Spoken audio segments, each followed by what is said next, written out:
Your users love your app. They store all of their content there. They share things. They literally squeal in anticipation and delight when there's an update available. They are all your #1 fan. But then they get a new phone and they use Tap and Go to transfer their accounts and apps across. They open up your app, but nothing's there. Well, in Android M, we've turned on full app data backup for apps, targeting the end release and above. My name is Matthew, working on Play Services Backup and Restore, and I'm going to walk you through these changes. Now, not to put words in your brain, but you might be thinking that this kind of is already handled by data syncing frameworks. There's Parse, there's Firebase, there's the Android Sync framework, the Google Play Games API. It's a long list. But any data fetching is going to be tied to some sort of user account, requiring a login before you can start pulling down their data. Backup and Restore still requires an account, but the account is the user's Google account and is set up elsewhere.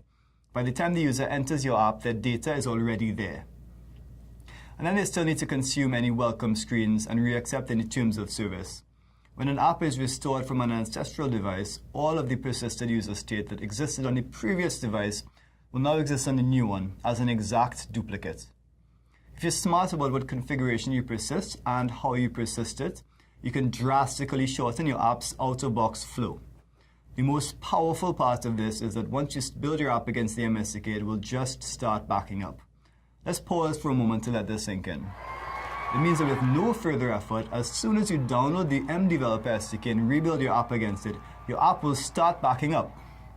Now, backups are run at most once a day and use the job scheduler APIs that we introduced in Lollipop to only run when the device is idle and connected to Wi-Fi and power. Your app has no control over scheduling backups. The backed up data is encrypted at rest in the user's Google Drive account and is not counted against their Drive quota. For now, we've capped the data size at about 25 megabytes per app per user. Be careful, if your app hits this limit, it will stop backing up. Now, a restore will happen at install time, whenever an app is installed and we have some corresponding data present in Drive. The restore is not restricted to apps installed via the Play Store. Side loading an app, for example, or using a third-party app store will still initiate a restore.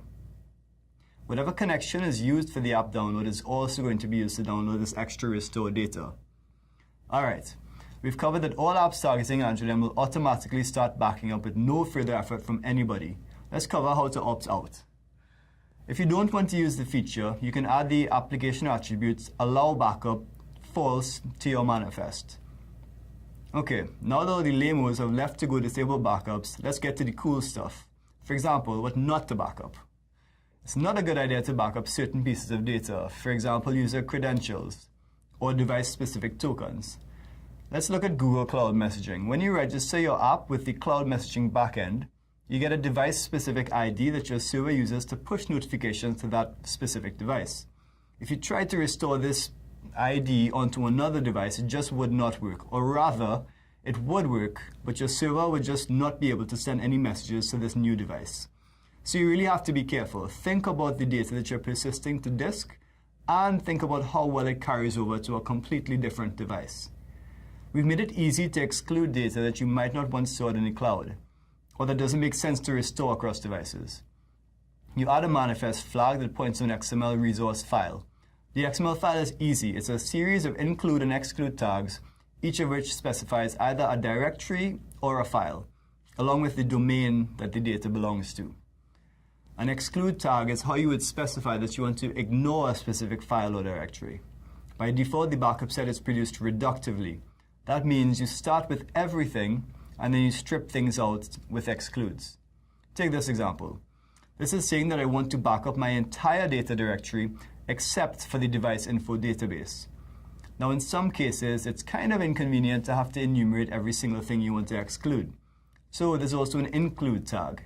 Specifying an include changes the default behavior from backup everything except whatever I explicitly took out to only backup the data I ask you to. Take this example. The only file that will be backed up is myimportantfile.txt.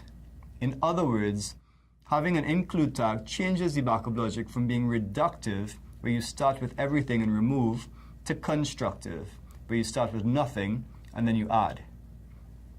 Next, we'll talk about exactly what these domains are.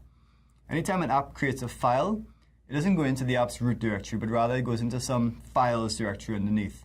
Similarly, when you create a shared preferences object, it's persisted as an XML file under some shared prefs directory.